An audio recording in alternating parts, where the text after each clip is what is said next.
Hola, buenas tardes, ¿cómo están? Un saludo grande a nuestra querida amada iglesia allí en San Francisco. Los bendigo en el amor y en la paz de nuestro Señor Jesucristo, esperando que ustedes se encuentren bien en todo aspecto, tomados de la mano del Señor y confiando en su fidelidad y en su providencia divina siempre. También a la iglesia aquí en Santiago del Estero,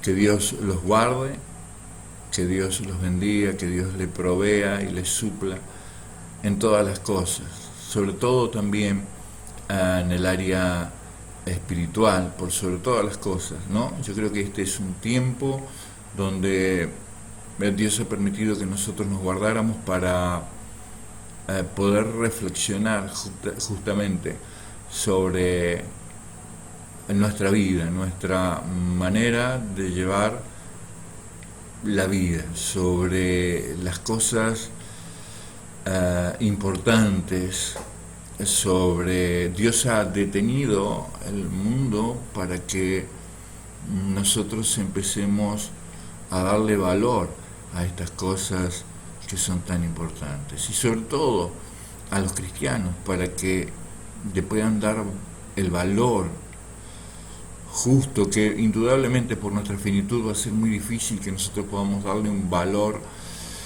exacto a nuestra relación con Cristo, que posiblemente, ¿no es cierto?, esté olvidada o esté difusa en nuestra mente, y eso a causa de todos nuestros quehaceres, en todas nuestras corridas. Es increíble, ¿no es cierto?, la vertiginosidad que ha tomado este mundo, ¿no? Y cómo Dios, en su infinita soberanía y voluntad, lo ha frenado prácticamente de sopetón, y lo sigue haciendo. Vemos en todos los medios cómo se habla de esta pandemia, y no solamente nos podemos quedar con eso, sino tenemos que hacer una reflexión en cuanto al hombre mismo. Entonces, estaba leyendo a Jürgen Moltmann y me ha inspirado a compartir una palabra con ustedes. Este es un teólogo alemán que estuvo en la Segunda Guerra Mundial y luego vivió mucho tiempo en Inglaterra, y es allí donde él conoció a Cristo, y fue un filósofo y teólogo muy importante y muy influyente en su tiempo. Entonces, la pregunta aquí hoy es: ¿qué es el hombre? ¿Quién es el hombre? Y yo, ¿dónde estoy parado? Y esta pregunta se hace consciente cuando la persona actúa espontáneamente y se ve reflejada a sí mismo, y se ve obligada a reflexionar en cuanto a su entorno, para poder de alguna manera dar una respuesta, o darse una respuesta. ¿Logrará el hombre darse una respuesta de quién es? El hombre comienza a discutir lo que existe en su entorno circundante y establece diferencia entre el mundo vital con el que comparte con otras formas de vida, y cómo afecta a cada uno y cómo le afecta a los otros. La pregunta con que el hombre apremia a la naturaleza y a otros hombres da un giro vertiginoso y termina enfrentándolo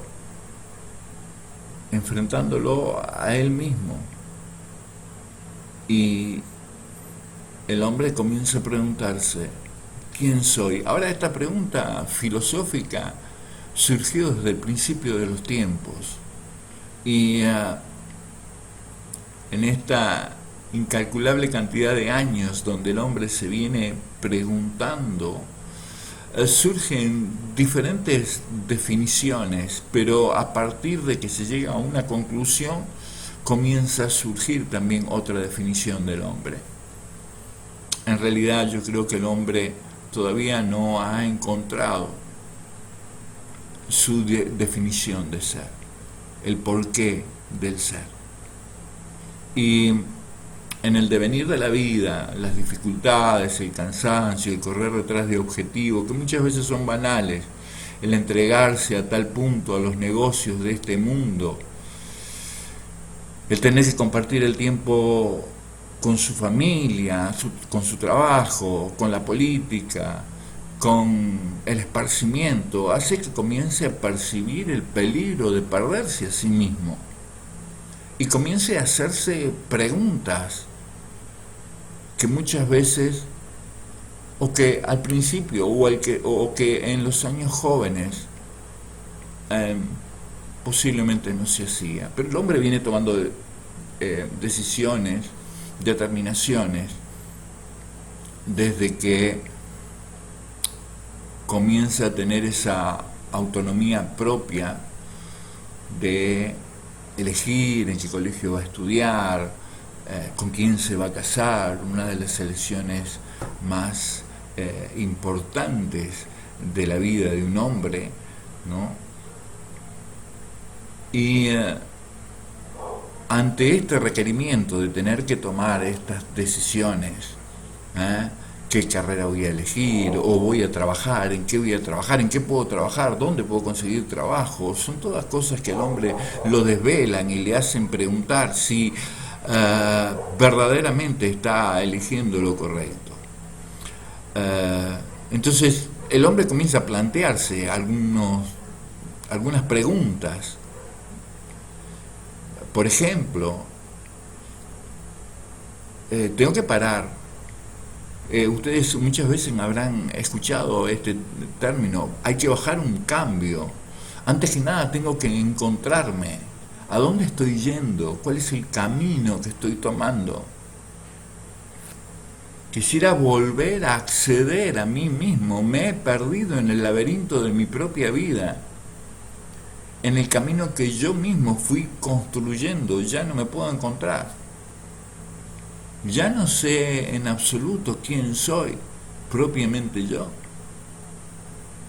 Llega un momento que corremos detrás de nuestros objetivos pensando de que estamos alcanzando grandes metas, y resulta que después de terminar de alcanzar una meta, me doy cuenta que me encuentro con una insatisfacción que me hace reflexionar de alguna manera en quién soy. En ese punto de la vida del hombre ya está por perder algo, o ya ha perdido algo muy valioso. Lógicamente que el valor de las cosas o el valor de las pérdidas, ¿no es cierto?, para cada uno tiene valga la redundancia, un valor, un precio diferente. Pero acá no apunto, ¿no es cierto?, a eso, sino a que el hombre reflexiona muchas veces ante la pérdida. Y muchas veces reflexiona también ante la pérdida de los años. Hemos perdido los años jóvenes.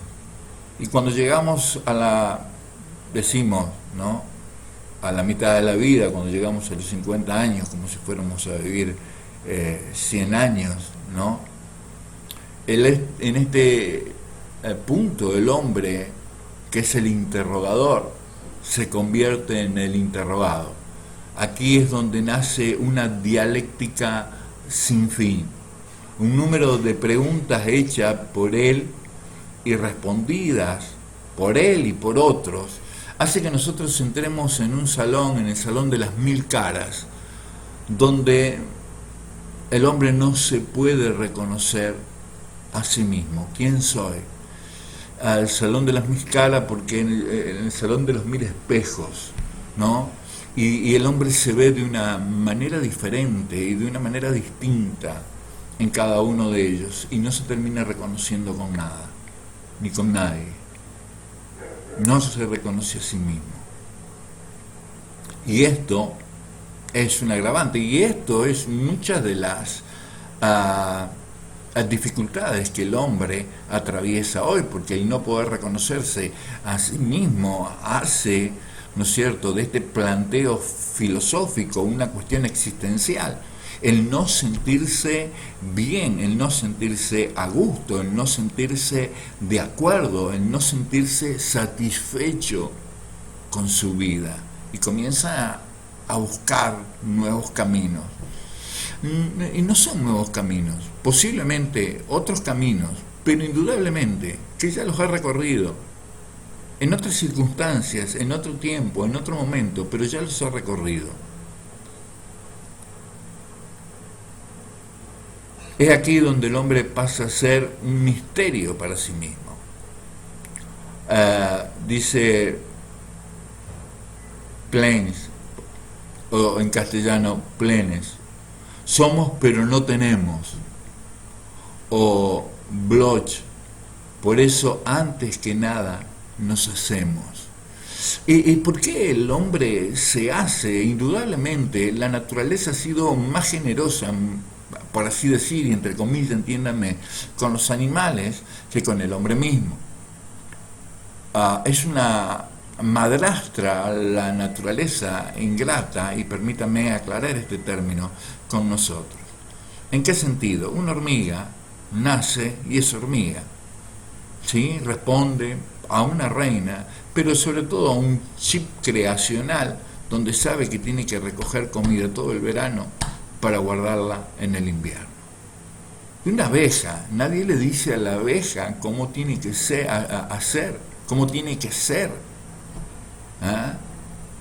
Nadie le dice, no tiene un problema existencial, es abeja.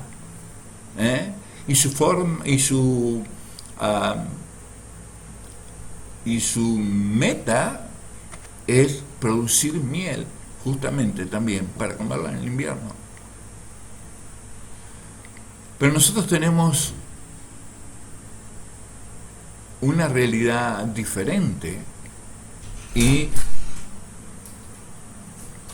tenemos no solamente esa realidad que nos hace diferente, también esta realidad nos capacita, y nosotros nos realizamos a partir de nuestra cultura, y eso lo hacemos a través de nuestra dialéctica. Nosotros tenemos una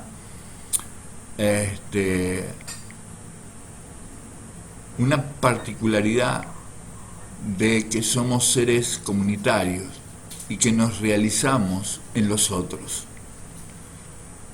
Vivimos en tribus, en pueblos, nos reconocemos a nosotros mismos y reconocemos al otro también como un extraño, cuando nosotros hemos podido generar nuestra cultura a partir de nuestro lenguaje, de nuestras costumbres, de nuestra dialéctica.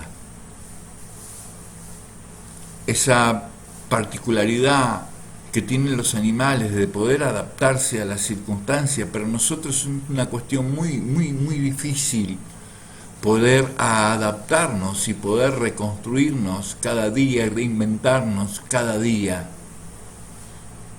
Y esto es desgastante.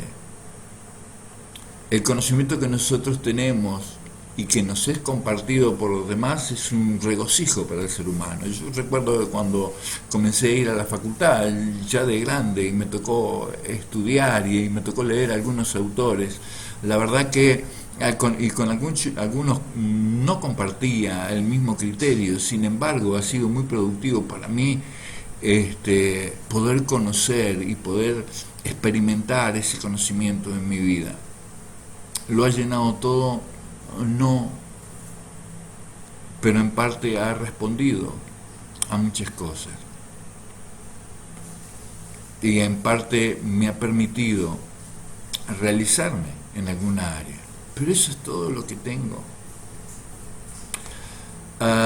nosotros mismos somos el experimento en el que tomamos una parte activa y entramos en un juego donde uno aprende a descubrirse más allá de su conocimiento intelectual, y cuando uno se enfrenta a su propia realidad de ser en una, y si quisiéramos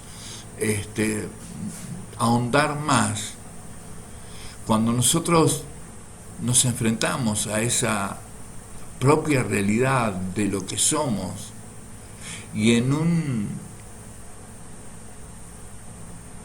una luz de desnuda honradez, y si con valentía podemos confesarnos a nosotros mismos, nos encontramos con la tristeza que nos produce el darnos cuenta de quiénes somos, el darnos cuenta de nuestro propio yo, de nuestras propias realidades, de nuestras propias limitaciones, de nuestras propias miserias.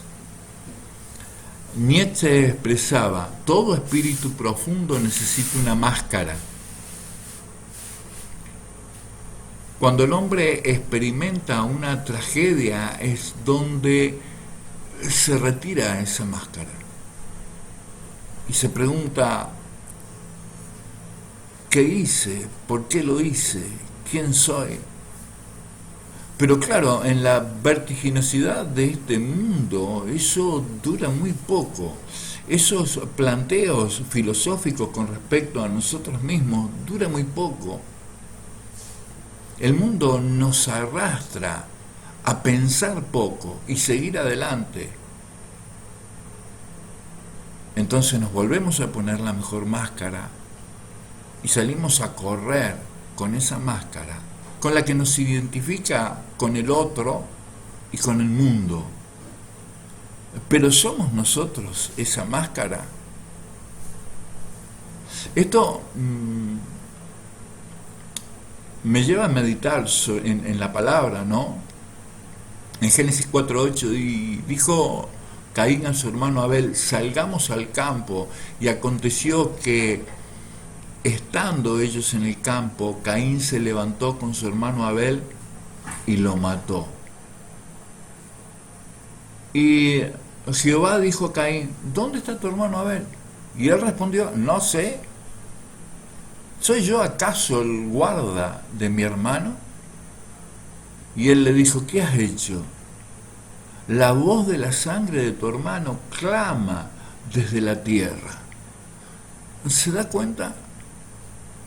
Caín desentendiéndose del asesinato de su hermano, colocándose una máscara delante de Dios que lo pudiera esconder para no darse a conocer.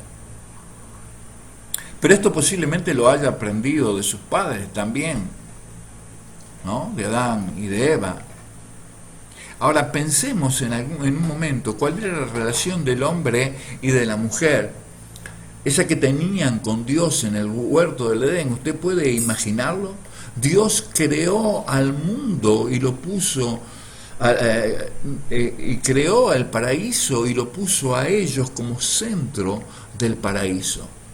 Imagínese, creó todos los animales, creó todos los árboles y le dio la capacidad al hombre de poder colocarle nombres para poder identificarlo.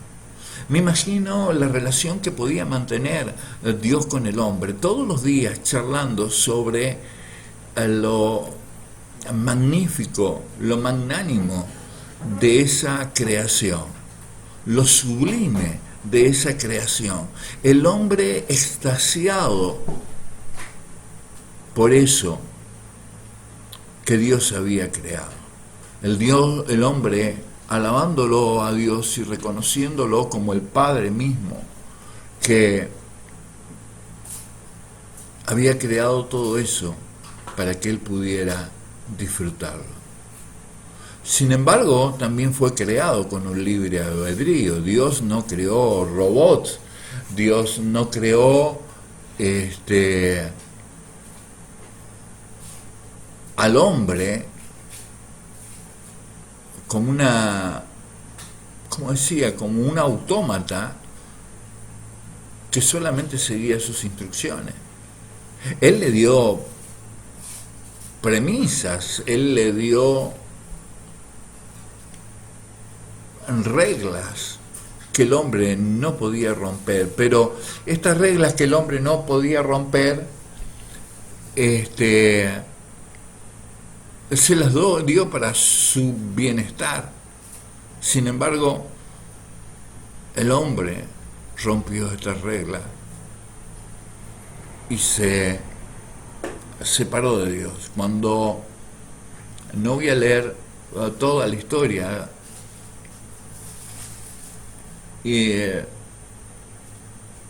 sin embargo, después de que la mujer fue seducida de alguna manera por la serpiente y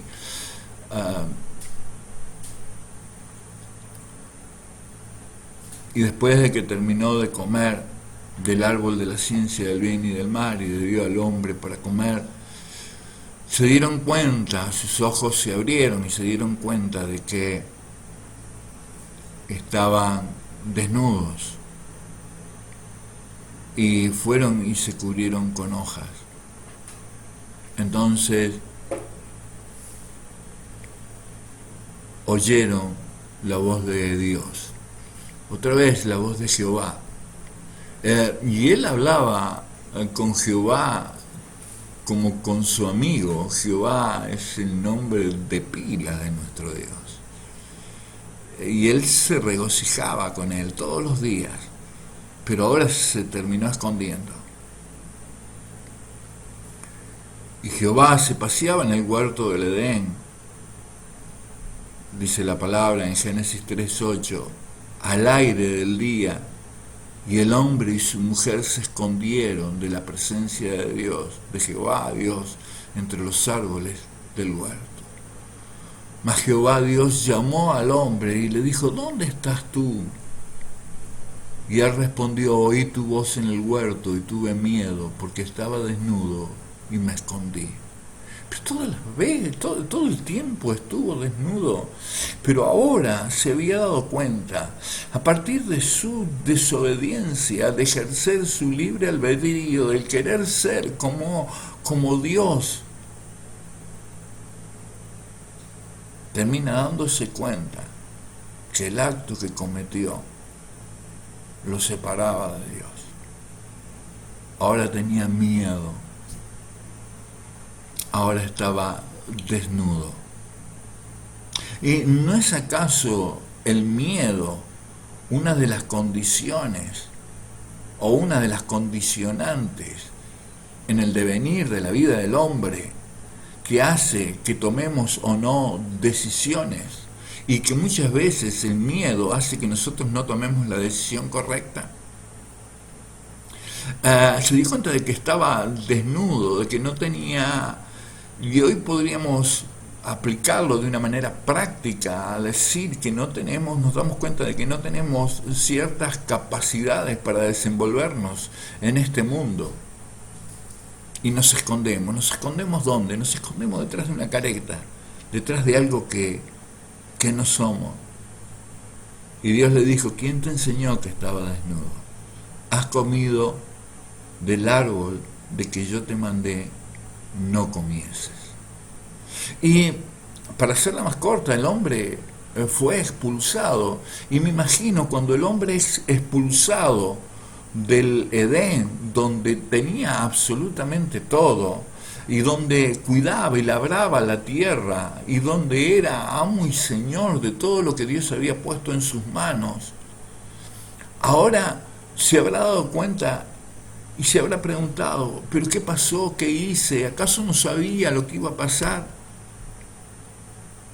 Y aquí no solo vemos la desobediencia del hombre, sino también es que el hombre trata de justificarse. La mujer que me diste, ella me dio por comer. Y la mujer dijo: la serpiente me engañó y me dio de comer. En realidad fue la codicia de sus ojos lo que engañó a la mujer. y también al hombre. Por su vergüenza se escondieron de Dios y finalmente fueron expulsados. ¿Y ahora qué hacemos? Es un nuevo desafío, un nuevo adaptarse en otro lugar, en una tierra que ya no le daba los mismos frutos, en una tierra donde tenía que trabajar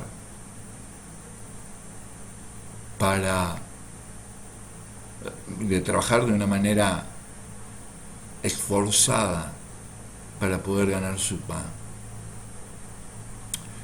Antes él sabía quién era en Dios.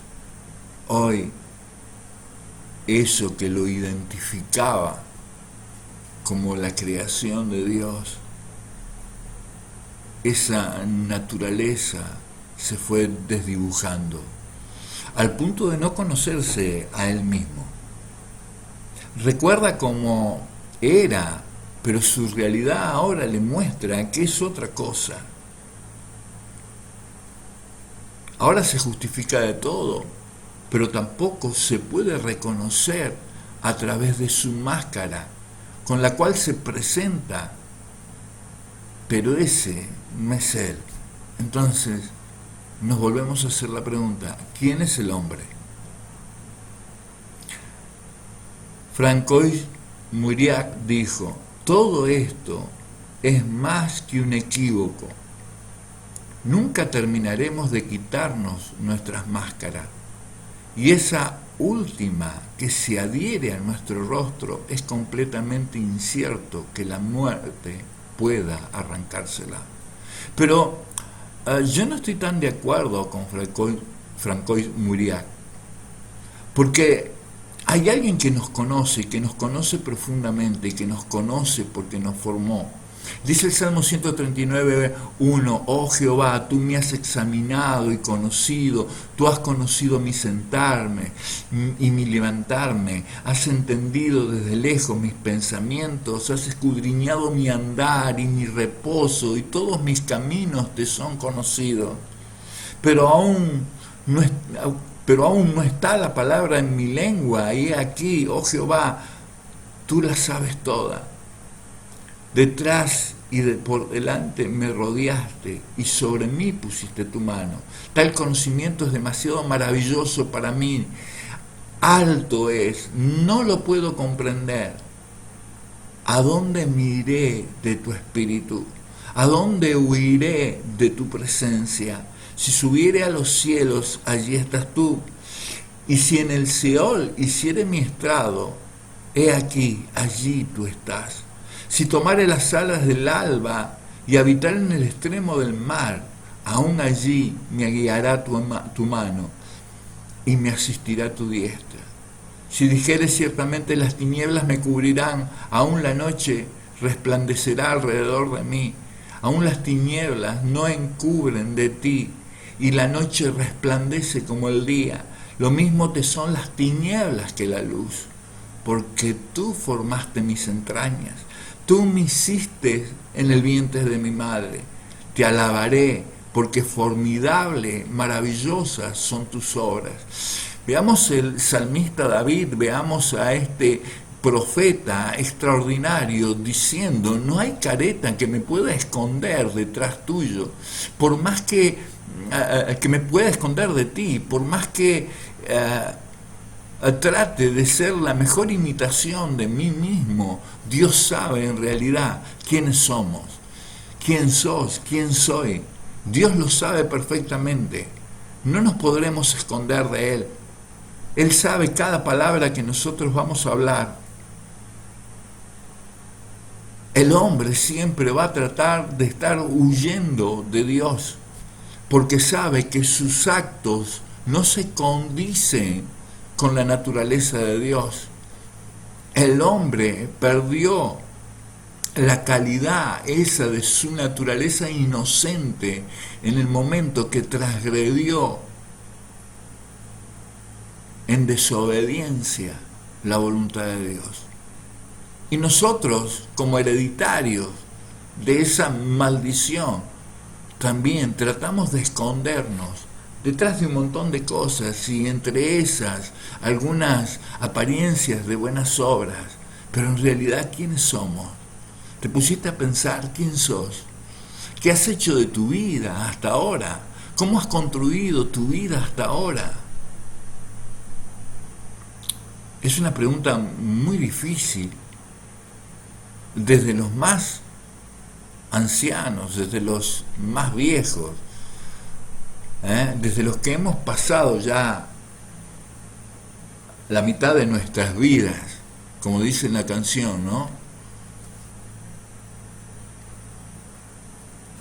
Que ha llegado a vivir la mitad de su vida y ha empezado a vivir la mitad de su muerte. Nosotros, yo en el caso tengo 57 años, pero normalmente dicen los psicólogos que a los 50 años el hombre comienza a hacer una evaluación introspectiva de quién es él y cómo le ha ido en la vida, y la mayoría no terminan conforme. Tenemos una multitud de casos, aún permítanme nombrarlo y espero que no se ofenda al nombrarlo, porque hay muchas personas que lo ponderan y que realmente lo que él ha hecho ha sido algo loable, algo extraordinario, algo que pocos pudieron haber hecho, y estoy hablando del doctor Favaloro. Sin embargo, llegó un momento en su vida donde ya no tenía ni fuerza ni ganas de seguir enfrentando las dificultades. Una persona con una mente brillante, extraordinariamente eficaz, renombrado y exaltado entre sus colegas y en el mundo entero. Una persona con un corazón como pocos. Bueno, se dedicaba, ¿no?, a curar corazones, pero definitivamente no pudo con el suyo, no pudo con el propio. ¿Quién es el hombre? Antes de tomar esa decisión, se habrá hecho esa pregunta. Entonces nos encontramos nuevamente con esto. ¿Qué es el hombre? Y aquí la respuesta. Entonces, no podemos decir que el hombre se sucinta con las historias bíblicas, o sea, que se puede identificar con las breves historias bíblicas o mediante la comparación con aquello que ya existe, o sea, con el mundo. Eso no le da una respuesta a él. Nosotros sabemos qué es lo que hizo con Moisés, qué es lo que hizo con Josué, qué es lo que hizo con Pedro, pero nosotros queremos saber, Señor, ¿qué es lo que vas a hacer conmigo? Entonces, mediante la comparación con aquello que ya existe, con los animales, ya recién dábamos un ejemplo, ¿no? La capacidad de adaptación que tienen los animales, a diferencia de nosotros que tenemos que ir construyéndonos a nosotros mismos. En comparación con otros pueblos o en comparación con la divinidad que está por encima de nosotros y que no podemos comprender. Como decía David, Señor, el conocimiento de ti es tan alto que es imposible poder comprenderlo. Aún David, diciendo esto, comprendía muchísimo más que nosotros quién era él y quién era Dios. Como Adán comprendió en su primer momento, en su naturaleza inocente, quién era Dios. Él lo conocía, se visitaban a diario, charlaban a diario sobre la grandeza del mundo donde Dios lo había puesto. Me imagino esas charlas y me imagino gozándose y riéndose y deslumbrándose de las cosas que Dios les había dado. surge concretamente de cara a la sorprendente y, valga la redundancia, concreta interpretación, la respuesta. Y está en el encargo divino. Dios a Adán le había hecho un encargo divino y él podía relacionarse con Dios en ese encargo.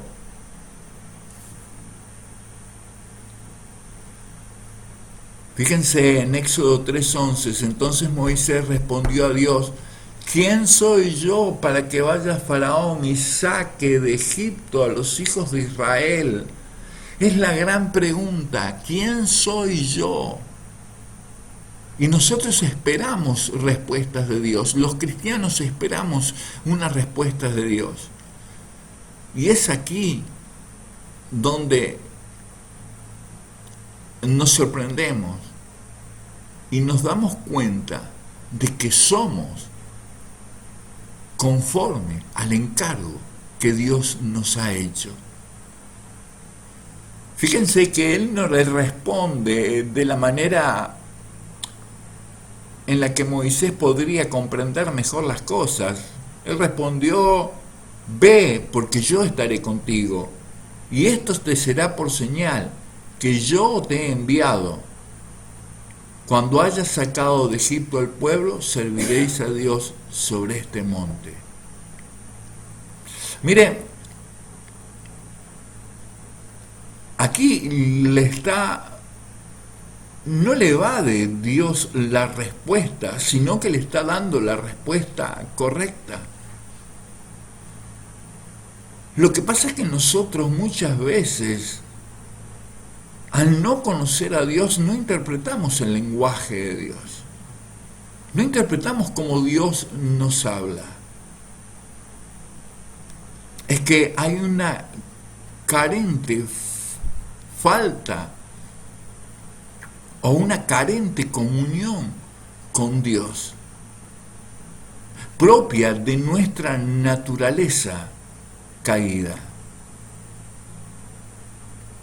Jeremías 1:4, vino pues palabra de Jehová a mí diciendo, y estamos hablando de los encargos, estamos hablando de los llamados, estamos hablando de cuando Dios te escoge para hacer una labor, para hacer un trabajo. Antes que te formase en el vientre, te conocí, y antes que nacieses te santifiqué y te di por profeta a las naciones. Y yo dije, Señor Jehová, he aquí, no sé hablar porque soy niño. Es en el encargo donde nosotros nos podemos reconocer a nosotros mismos y nosotros podemos reconocer nuestra incapacidad delante de Dios. Es en el encargo que Dios nos hace donde nosotros nos podemos mostrar libremente y sin careta de que no somos lo suficientemente eficientes para esa labor. Y Jeremías 1:7 dice, y me dijo Jehová, no digas soy un niño, porque a todo lo que te envíe irás tú y dirás todo lo que te mande. No temas delante de ello, porque estoy contigo para librarte, dice Jehová. Y aquí está la respuesta. ¿Quién soy yo? Yo soy en Él. Esto tiene que haber dicho Jeremías. Yo en mí mismo no soy nada. He aquí, no sé hablar porque soy un niño. Pero en Dios, pero en el encargo, pero en el llamado, pero en la labor, ya no era eso. Ya era transformado, ya era cambiado. Ya su identidad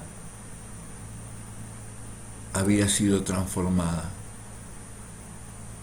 Fíjense, cuando Pedro se encuentra con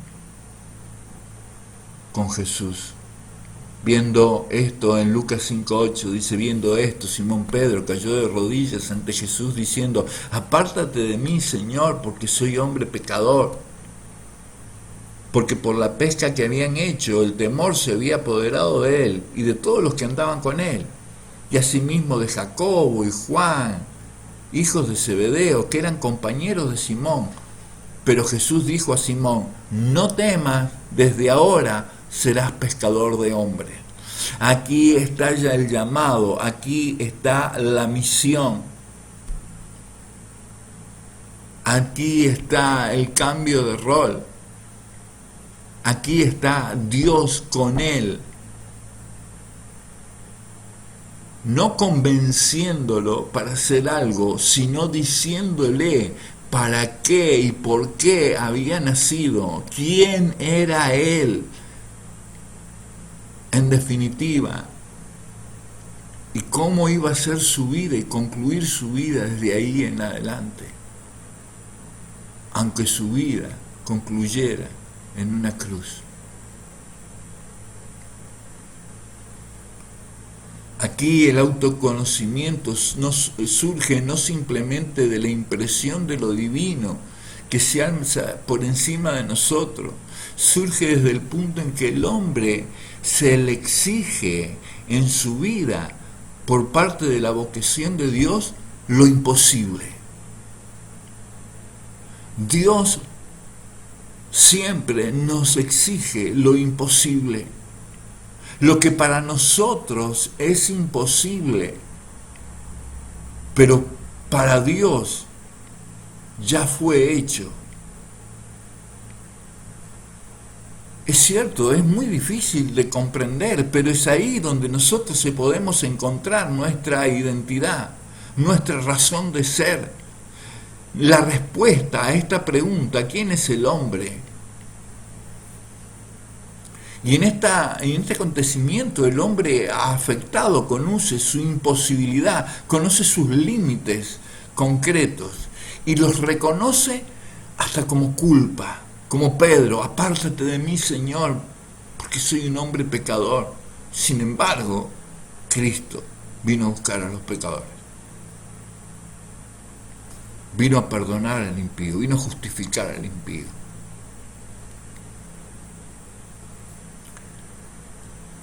Experimenta que él debe hacerse, pero por otro lado, no puede hacerse por su parte. Él debe hacerse a la misión a la que fue llamado. Debemos hacernos a la misión a la cual fuimos llamados, pero cuando nos contemplamos a nosotros mismos nos damos cuenta de que esa vocación divina en nosotros mismos, que ese encargo exige un nuevo ser, exige que sea de una manera diferente a la que fui hasta ahora. Lo estatuye en una diferencia insuperable frente a sí mismo. Nos damos cuenta de que estamos frente a un acantilado que es imposible subirlo. Esto lo implica y viene disasociado, y él se da cuenta que esto trae aparejado un cambio de identidad. Sabe el hombre que al encontrarse con Dios, su identidad anterior tiene que ser redimida. Y Él nos da una nueva identidad. Por eso estos cambios de vocación también se dan con cambios de nombre. Por ejemplo, Simón Jonás fue cambiado por Pedro, y a Saulo le cambió el nombre por Pablo. Es el cambio de identidad que nosotros recibimos cuando aprendemos a reconocer a Dios en nuestra vida. Hay una connotación negativa también que nosotros hemos conocido, ¿no? Estos, por ejemplo, los hombres de la SS, del Tercer Reich, muchos vinieron a parar a Latinoamérica y también cambiaron su identidad. Pero pudieron cambiar quiénes eran. Pudieron transformar su interior. Pudieron dejar de pensar en las atrocidades que cometieron. Este cambio de identidad que el hombre experimenta en su vida cuando se encuentra con Dios, también le permite reconocerse en su incapacidad y reconocerse en su miseria y en su pecado y reconocer a Dios como algo inalcanzable. Pero Dios no es inalcanzable. Para que no fuera inalcanzable es que vino a la tierra y se hizo hombre.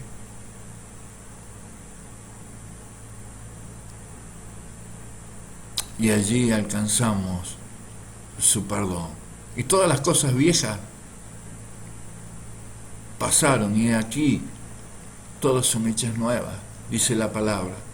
Y en el bautismo de la iglesia, el hombre muestra su cambio de identidad y lo muestra en sociedad, el hombre viejo y el hombre nuevo, y esto lo expone como una gracia frente al mundo. Ahora entendamos esto también, que muchas veces en el bautismo sumergimos a un pecador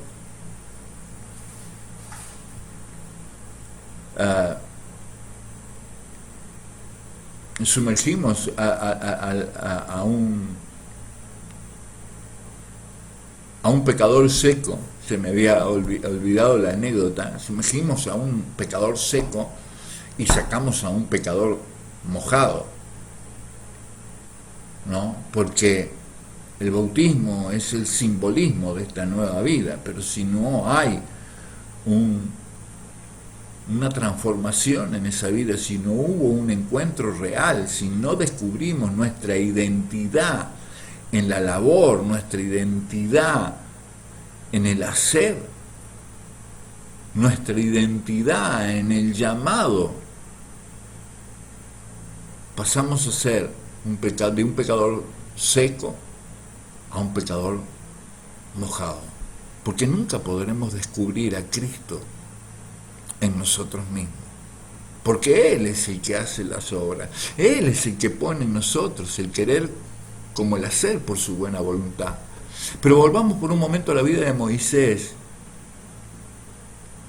y decíamos que él no recibe una respuesta que pudiera satisfacer su pensamiento lógico o una comprensión atinada de lo que Dios le estaba diciendo. Entonces Moisés respondió a Dios: ¿quién soy yo para que vaya Faraón y saque de Egipto a los hijos de Israel? Y le respondió: ve, porque yo estaré contigo, y esto será por señal de que yo te he enviado. O sea, no necesitaba una identidad propia. Recordemos que Moisés había huido de Faraón porque se había convertido en un asesino de un egipcio, defendiendo a uno de sus hermanos hebreos. Mató a un egipcio y huyó 40 años al desierto. Imagínese el miedo, el temor, el miedo que lo reconocieran a él con su antigua identidad, pero hoy Dios le está diciendo: vos ya no sos quien eras, vos sos el que sos. Este es el nombre que Dios se pone antes de actuar. Yo soy el que soy. Y Él es el que es en tu vida. Y no te tiene que preocupar tu identidad anterior. Cuando vos llegás a Cristo, te convertís en una nueva criatura, en un nuevo propósito, en una nueva vida, y comenzás a transitar un camino diferente y comenzás a encontrarte con vos mismo. ¿quién soy yo entonces? ¿Se ve alguna duda en Dios cuando Él se presenta? Yo soy el que soy. Ahora, ¿vemos dudas en nosotros? Permanentemente nos estamos preguntando quiénes somos cuando no tenemos un fin específico, cuando no hemos descubierto nuestro fin específico. Te das cuenta de quién eres cuando te das cuenta de quién es el que te envía, quién es el que te llamó, quién es el que te escogió. Tú eres, porque Él está contigo todos los días hasta el fin. Además, Él dice, no temas, no te espantes, yo estaré contigo en todo lo que hagas. Pero esa palabra no es exclusiva a Moisés, esas palabras son exclusivas al llamado que recibimos cuando nos determinamos servir a Cristo. La pregunta es, ¿reconoces a quién te llamó? ¿Reconoces por quién? ¿Para qué te llamó? ¿Por qué te llamó? Porque si reconoces eso, reconoces al yo soy el que soy, a Él, a Dios, y a Él en ti. Y Él en ti produce una realidad muy distinta a la que eras. En Éxodo 3:13 dijo Moisés a Dios, he aquí que llego yo a los hijos de Israel y les digo, el Dios de vuestros padres me ha enviado a vosotros. Y si ellos me preguntasen, ¿cuál es su nombre? ¿Qué les responderé? Y respondió Dios a Moisés, yo soy el que soy. Y dijo, así dirás a los hijos de Israel, yo soy, me envió a vosotros. Yo soy. ¿Quién eres tú? ¿Has recibido tu llamado? ¿Has sido convocado por Dios? ¿Has sido elegido por Dios a tus labores? ¿Te estás preguntando todavía quién eres? Si no tienes la respuesta, es porque no has abrazado el llamado de Dios. No has abrazado tu vocación en Cristo. La respuesta del hombre es respondida en su autocomunicación con Dios. ¿Sabe que Emmanuel es Dios con nosotros?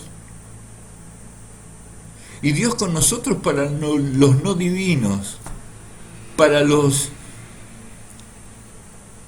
que no tienen nombre, para los que son menoscabados por creer en Él, para los que son causa de burla y todo tipo de etiquetas y epítetos.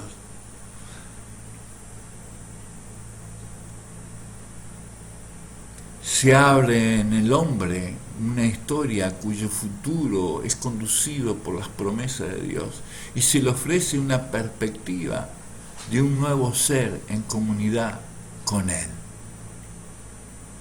Ya tenemos una doble identidad o una única identidad, pero una identidad específica en Cristo, en comunión con Él. Y esta identidad trasciende en comunión con mi prójimo. Y está impulsada por un propósito específico.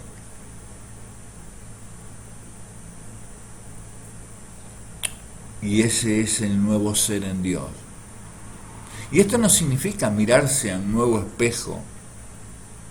Es una nueva perspectiva. El hombre experimenta su vocación, un nuevo ser de acuerdo a su llamado histórico.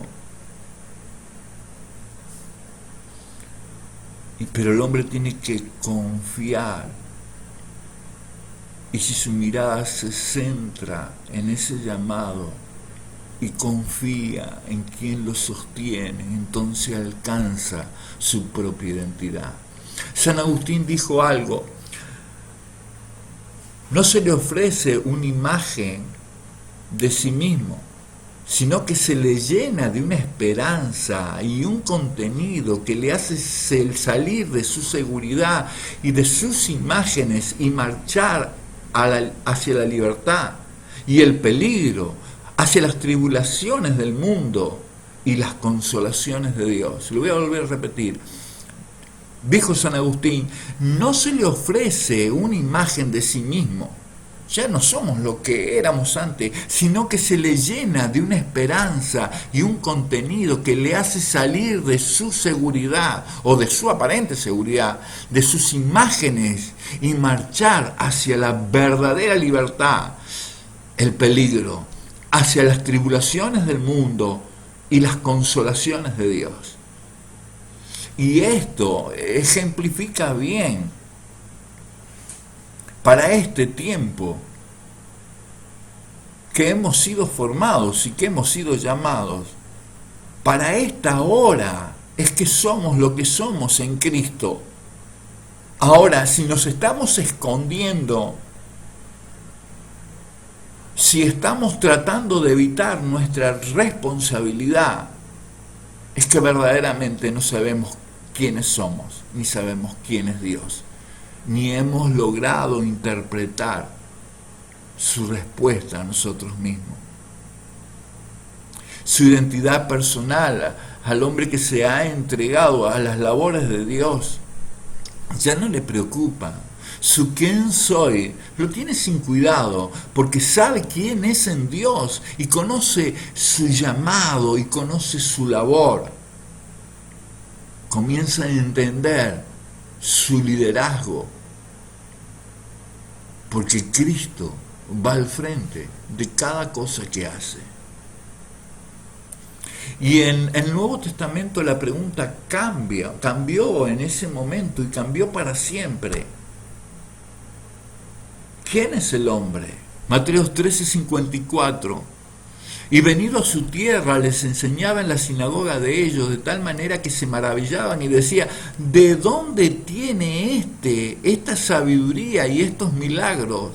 ¿No es este el hijo del carpintero? ¿No se llama su madre María y sus hermanos Jacobo, José, Simón y Judas? ¿No están todas sus hermanas con nosotros? ¿De dónde pues tiene todas estas cosas? ¿Es que acaso era el hijo del carpintero? Ya para ese entonces Dios había comenzado sus labores. Ya para ese entonces Dios se comenzaba a manifestar como el Mesías de este mundo, como el Redentor del mundo.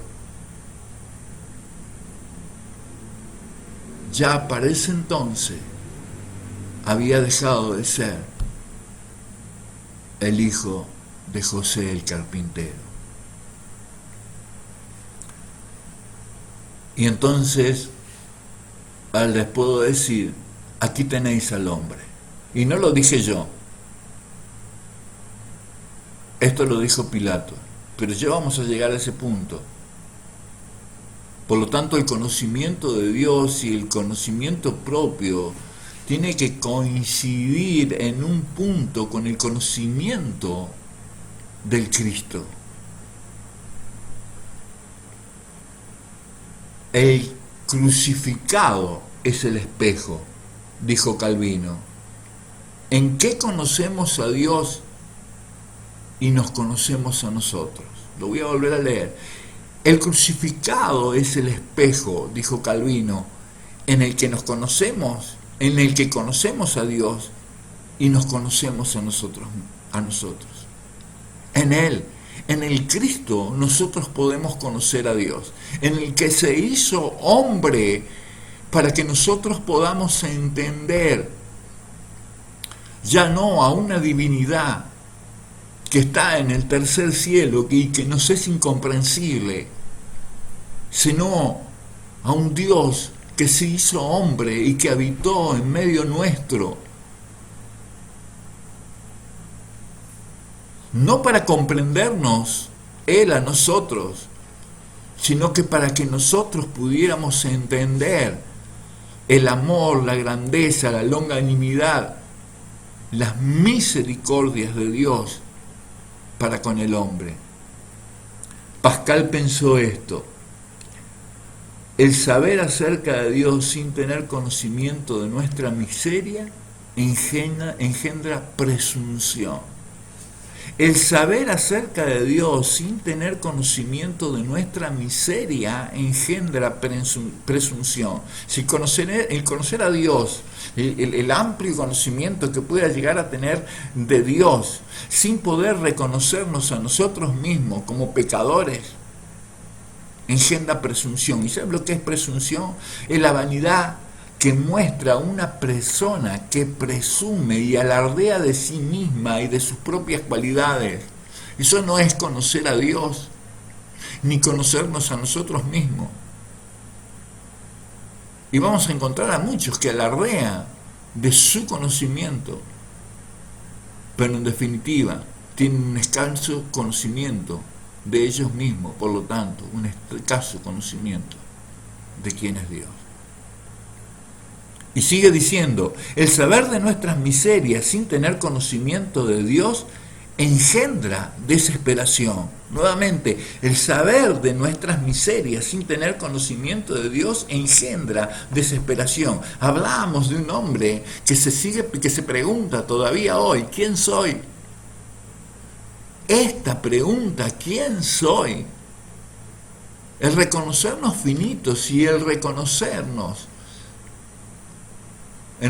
nuestras incapacidades y reconocer también nuestras dificultades para comprender a Dios y reconocer nuestras dificultades para reconocernos pecadores, y el permanentemente estar justificándonos: no hago esto por esto, no hago aquello por aquello otro, hice esto por tal razón o por tal cosa. En un momento nos hace entrar en desesperación, cuando las cosas no nos salen como nosotros pretendemos, cuando pasan cosas como las que están pasando y no nos reconocemos a nosotros mismos, cuando la incertidumbre nos rodea por todos lados. El miedo paraliza. La desesperación agobia.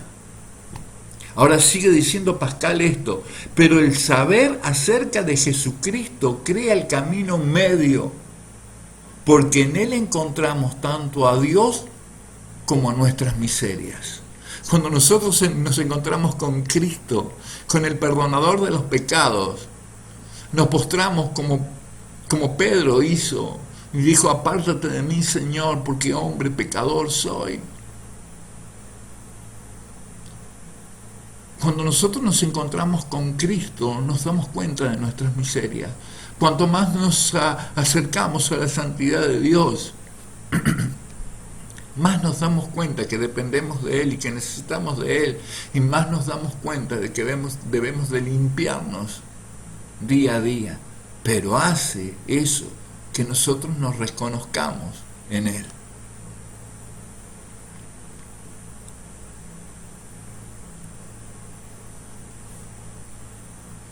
Este auténtico nuevo ser a la vez es escandaloso para el humanismo.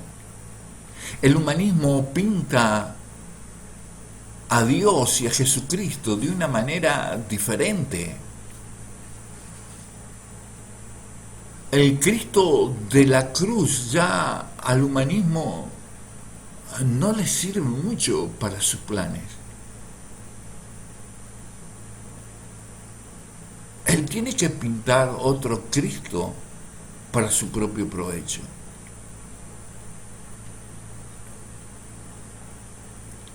El Cristo de la Biblia para el humanismo es escandaloso.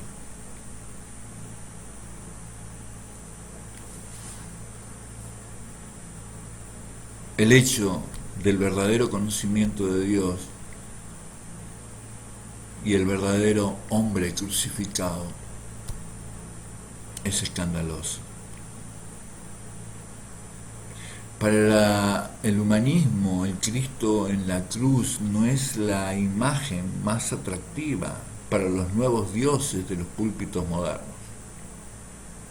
Ellos hacen una imagen acomodada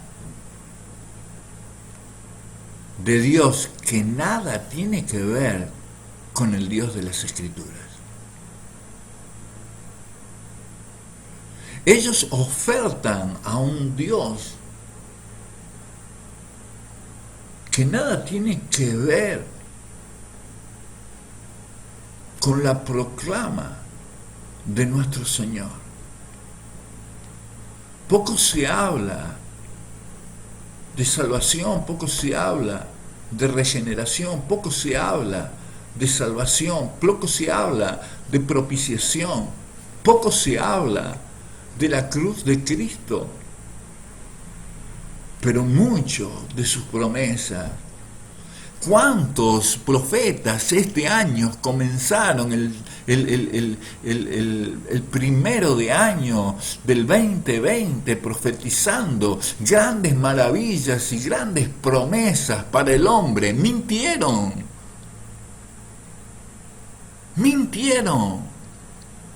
Y se hablaron en nombre de Cristo y se hablaron en nombre de Dios. Es una doble mentira, porque ya ni siquiera hablaron desde su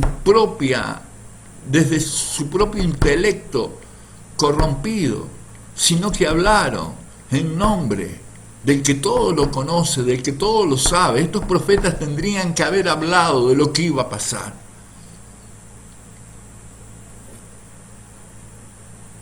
En el mundo tendréis aflicción,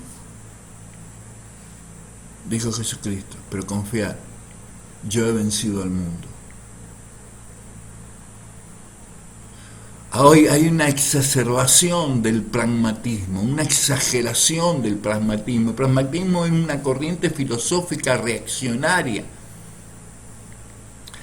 Es una variedad del idealismo subjetivo. El idealismo subjetivo es la idea que yo me hago conforme a mi propio pensamiento de quién es Dios.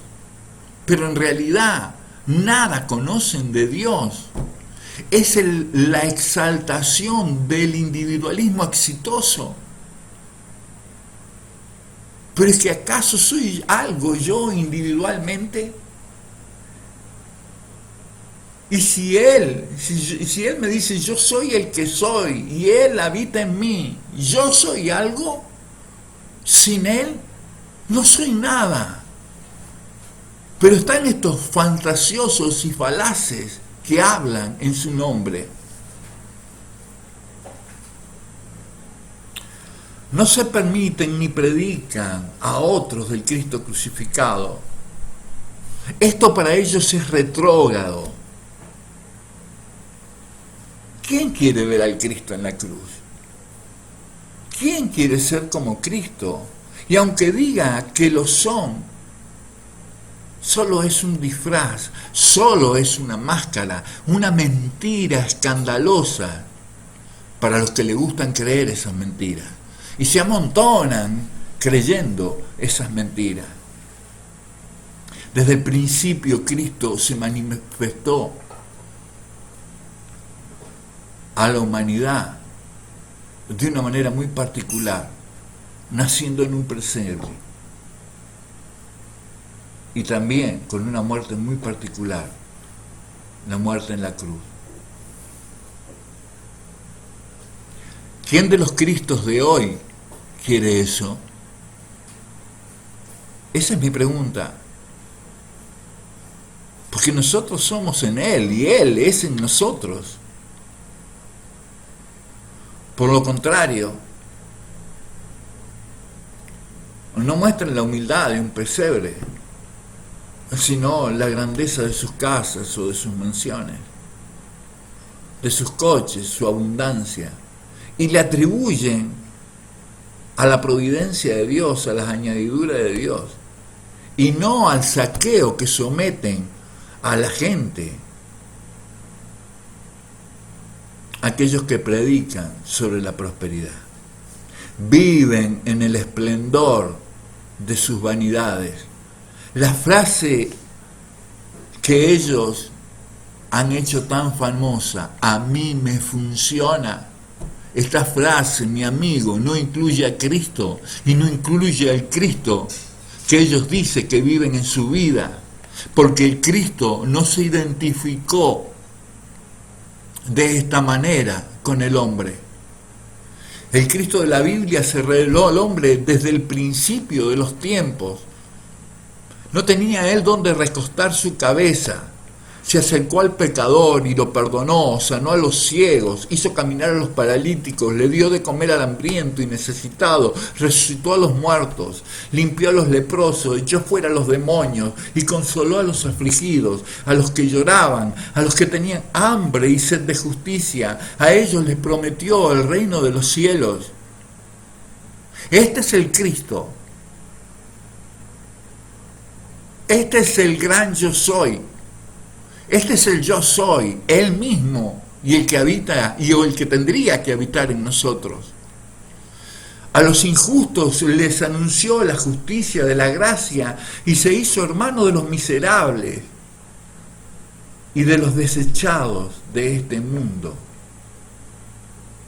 Ellos se acercaron a Él como fuente de toda verdad y de toda justicia. Sin embargo, los profetas de este tiempo y algunos apóstoles de este tiempo no se acercan a los miserables. No, se acercan los acaudalados. Hay que predicarle el evangelio a todos. Y yo no digo que no. Pero en esas palabras hay un grado de hipocresía intolerable. Y si es intolerable para uno, ¿cuánto más será intolerable para Dios? Él es el Hijo del Hombre, el que se vio como un poseído para expulsar afuera a su demonio. Él se vio como un ciego para que pudiera ver el reino de Dios, como un leproso para poder ser limpio de su lepra o de su pecado. El que se vio como un pecador, aunque no experimentó pecado,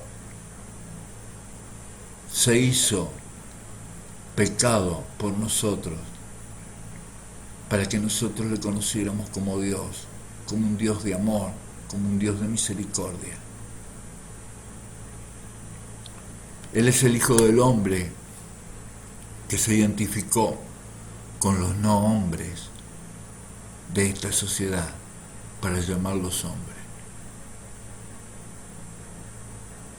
Los no hombres de esta sociedad son los explotados, son los marginados,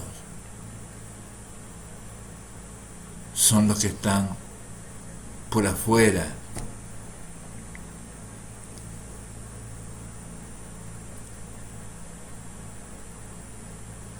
de la sociedad, excluidos, marginados por su condición social. Mateo 24:5 dice: porque vendrán muchos en mi nombre diciendo yo soy el Cristo, y a muchos se engañarán. Y oiréis de guerra y rumores de guerra, mirad que no os turbéis, porque es necesario que todo esto acontezca, pero aún no es el fin, porque se levantará nación contra nación y reino contra reino, y habrá pestes y hambre y terremotos en diferentes lugares. Y todo esto será principio de dolores, entonces os entregarán a tribulación y os matarán, seréis aborrecidos de toda la gente por causa de mi nombre. Entonces, ¿está su nombre en nosotros? Muchos tropezarán entonces y se entregarán unos a otros, y unos a otros se aborrecerán. ¿Está hablando de los mismos hermanos? ¿Está hablando de los mismos cristianos? Sí. Muchos falsos profetas se levantarán y engañarán a muchos, y por haberse multiplicado la maldad, el amor de muchos se enfriará. mas el que persevere hasta el fin, éste será salvo. Y será predicado el Evangelio del Reino en todo el mundo para testimonio de todas las naciones, y entonces vendrá el fin. Ahora, ¿quién va a predicar el Evangelio del Reino? ¿Quién va a ser el Cristo de este tiempo? La iglesia es el Cristo de este tiempo, pero individualmente nosotros tenemos la identidad del yo soy. Nosotros ya sabemos quiénes somos, nosotros ya sabemos, tenemos un mandato por parte de Él, id y predicad el Evangelio a las naciones y hacer discípulos y bautizarlos en el nombre del Padre, del Hijo y del Espíritu Santo. Y yo no sé qué la iglesia está esperando la iglesia para hacer esto. Reaccionemos. Si no nos podemos reconocer en Cristo es porque no hemos conocido a Dios y porque todavía nos estamos preguntando quiénes somos, porque no hemos reconocido tampoco nuestra labor, no hemos reconocido tampoco nuestro llamado, no hemos reconocido de que hemos sido escogidos por parte de Dios. Sigue diciendo Mateo 24, 23, entonces si alguno dijere, mirad, aquí está el Cristo, mirad, allí está, no le creas, no le creas. Muchos se han hecho sus propios Cristos. Tienen una imaginación subjetiva tan grande que se han creído lo que no son. Nosotros no somos Cristo en nosotros mismos y en nuestras incapacidades o en nuestras capacidades, porque hay muchos que tienen una elocuencia, una capacidad de persuasión y de convencimiento que hacen creer o que dan vuelta a la verdad, o que hacen creer una mentira como una gran verdad o una media verdad. Y una media verdad sabemos que es una mentira total. Porque se levantarán falsos cristos y falsos profetas y harán grandes señales y prodigios, de tal manera que engañarán, y si fuese posible, aún a los escogidos. Ya os lo he dicho antes. Así que si os dijeren, mirá, está en el desierto, no salgáis. Mirá, está en los aposentos, no le creáis. Porque como el relámpago que sale del oriente y se muestra hasta el occidente, así será también la venida del Hijo del Hombre. Porque donde quiera que estuviera el cuerpo muerto, allí se juntarán las águilas.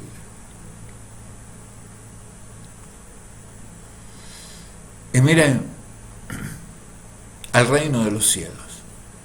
Hoy que se habla tanto del reino y del reino.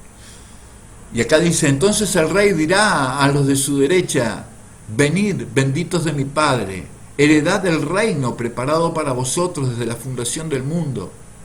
Y sigue diciendo esto, porque tuve hambre y me disteis de comer, tuve sed y me disteis de beber, fui forastero y me recogiste, tuve desnudo y me cubriste, enfermo y me visitaste, en la cárcel y viniste de mí. Entonces los justos le responderán, Señor, ¿cuándo te vimos hambriento y te sustentamos, o sediento y te dimos de beber? ¿Cuándo te vimos forastero y te recogimos, o desnudo y te cubrimos? ¿Cuándo te vimos enfermos o en la cárcel y vinimos a ti? Y respondiendo el rey les dirá, de cierto os digo, que en cuanto lo hicisteis a uno de mis hermanos más pequeños, a mí lo hiciste.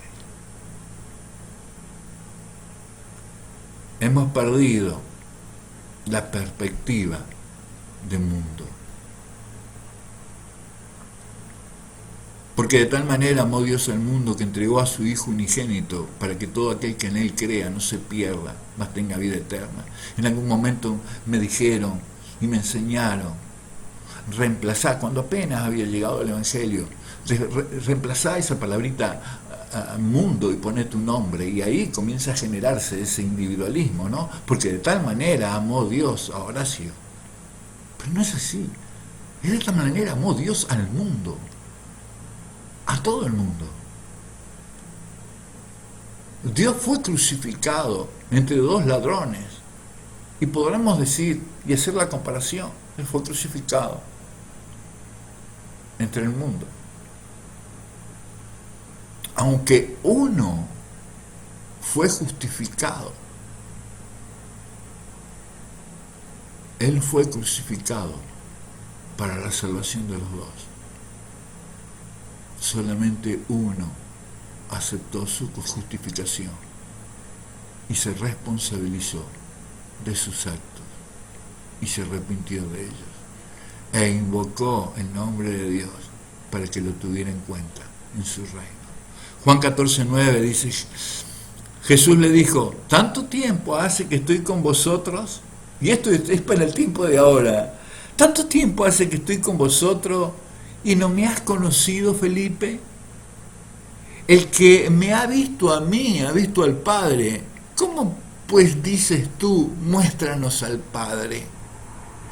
¿No crees que yo soy el Padre y el Padre en mí?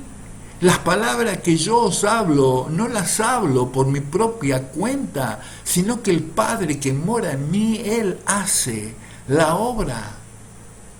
Él es el que hace la obra en nosotros, Él es el que hace la obra por nosotros. Si nosotros no podemos reconocer al Cristo, ¿cómo reconoceremos al Padre? Si no podemos reconocer al hombre que transitó y anduvo con nosotros en este mundo, que se hizo conocible,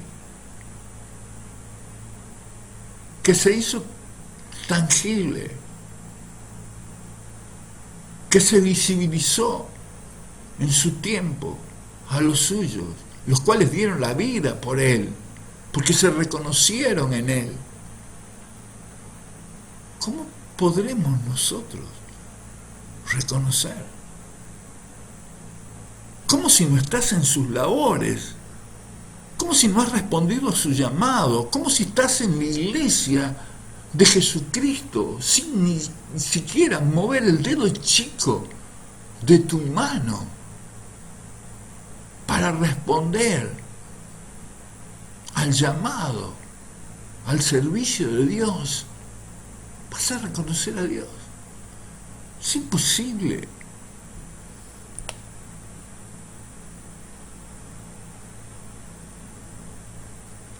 Fue Él el que les dio un Dios verdadero a los sin Dios, les dio un nombre a los sin nombre. Él nos dio un nombre a nosotros.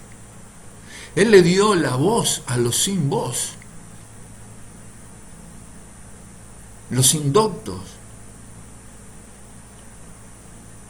los que no tienen cultura. ¿No es acaso Simón, el pescador, un hombre inculto? ¿Cómo puede hablar así, de tal forma? ¿Cómo lo puede hacer? Sin embargo, en su prédica 3.000, en su primer prédica 3.000 se convirtieron después de que fue lleno del Espíritu Santo. Sin embargo, Cristo fue abandonado por todos, aún por los que Él enseñó, y también fue abandonado por su Padre y fue hecho pecado para que nuestro pecado fuera perdonado. Aquí tenéis al hombre.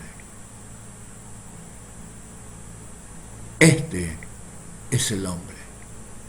Este es el que te dice quién sos, por qué sos y para qué sos. Dios quiere que digan así de nosotros, los que hemos creído, los que se abandonan sus comodidades para rendir su vida a un propósito común con Dios. Abraza a los que se abandonan a sí mismos para ser aceptados por el Padre. A los que toman su identidad a costa de la suya propia y dicen: yo soy cristiano pero con letras mayúsculas. A los que son acusados, a los que son vituperados. Él los levanta y Él los exalta para justificación. Y la sangre de los justificados que están en la presencia de Dios clama por la justicia.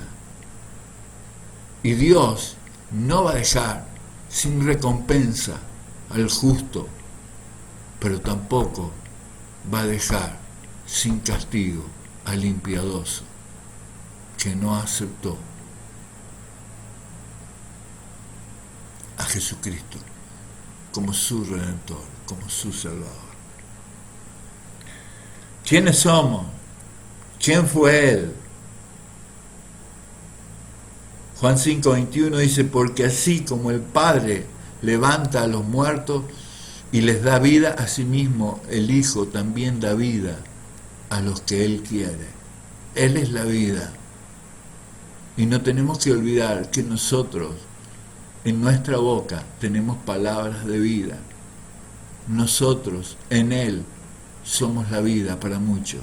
Juan 5:24, en verdad les digo, el que oye mi palabra y cree al que me envió, tiene vida eterna y no viene a condenación, o sea, a juicio, sino que ha pasado de muerte a vida. El que oye mi palabra, pero ¿cómo oirán la palabra si no hay alguien que les predique la palabra? ¿Cómo en este tiempo que está muriendo tanta gente, nosotros no vamos a salir a predicar el Evangelio cuando tenemos tanto tiempo hoy en nuestros hogares para poder enviar un mensaje a nuestros amigos, a nuestros parientes, a nuestros queridos, a nuestros amados y aún a aquellos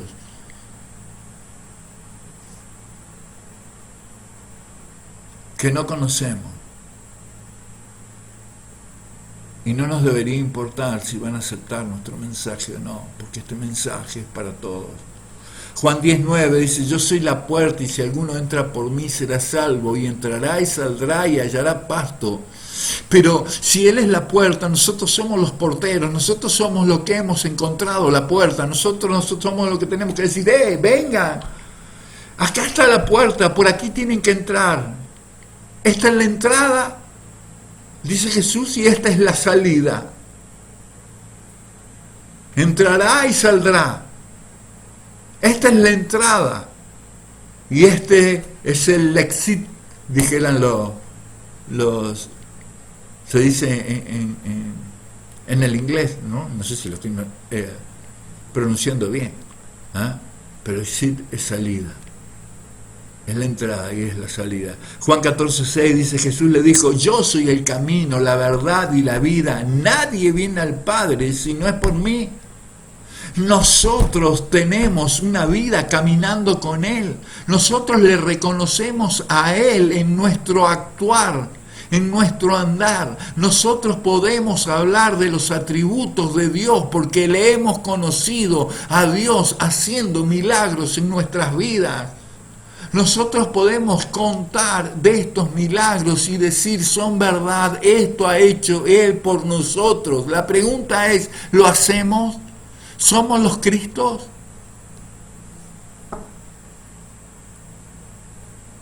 Jesús le dijo, yo soy el pan de vida. El que viene a mí no tendrá hambre y el que cree en mí nunca tendrá sed. Y Él le dijo a sus apóstoles, denle ustedes de comer. Señor, solamente hay un jovencito que tiene 5 panes y 2 peces. Él nos está diciendo a nosotros que le demos de comer al mundo, porque Él es el pan de vida. Él es el cáliz de salvación. Él es la bebida que refresca el espíritu del cansado, del abatido, del sin nombre, del que no tiene esperanza, del que no tiene fe, y el que no tiene a quién recurrir, del que no sabe quién es hoy en la vida. Y nosotros somos portadores de esa palabra. Juan 15:5, yo soy la vid, ustedes los sarmientos. El que permanece en mí y yo en él, este da mucho fruto, porque separado de mí nada pueden hacer. Mi hermano, nosotros somos el fruto comible para aquellos que no se han deleitado con Cristo, en Cristo. Y debemos ser un fruto maduro. Yo que he estado en la finca, en Mendoza, y que he hecho trabajo de finca, el trabajo de finca era ir y cargar los camiones con la fruta, y cargaba cajones y descargaba cajones todo el día adentro de una finca. Mi papá compraba las producciones completas. Tendría una gran satisfacción ir y lavar en el manantial del agua helada que salía en pleno verano los mejores duraznos, las mejores peras, las mejores manzanas. Y me deleitaba en ese fruto. Nosotros somos el fruto de esta tierra, limpios, lavados, restaurados por el Cristo. Juan 11:25, y ya para terminar, Jesús le contestó: yo soy la resurrección y la vida. El que cree en mí, aunque muera, vivirá. Sabemos que todos vamos a morir, pero debemos infundir en los demás la esperanza, aquella esperanza que el mundo no cree y que el mundo no tiene en cuenta. El mundo dice: después de esta no hay otra. Sin embargo, la palabra de Dios me dice: yo soy la resurrección y la vida. Jesucristo dijo esto: el que cree en mí, aunque muera, vivirá.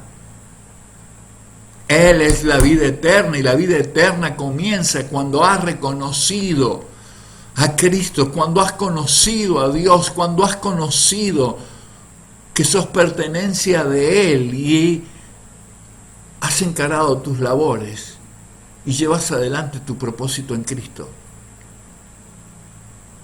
sin amargura, sin vergüenza, aunque hayas perdido tu identidad propia, y seas hoy Él, al que muchos en el mundo no creen, y por eso te van a llamar loco, se burlarán de ti, se reirán a tu espalda.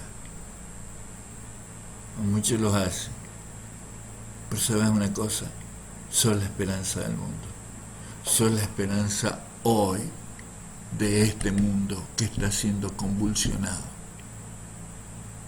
que está siendo oprimido y apretado por la diestra de Dios. Y con esto me despido. Juan 19:5. Y salió Jesús llevando la corona de espina y el manto de púrpura. Y Pilato les dijo: he aquí el hombre. Empezamos con esta pregunta: ¿quién es el hombre? ¿Quién soy yo? Y terminamos con esta respuesta: he aquí el hombre. Que Dios les bendiga, que Dios les santifique en este tiempo, que Dios les prospere en todas las cosas. Amén.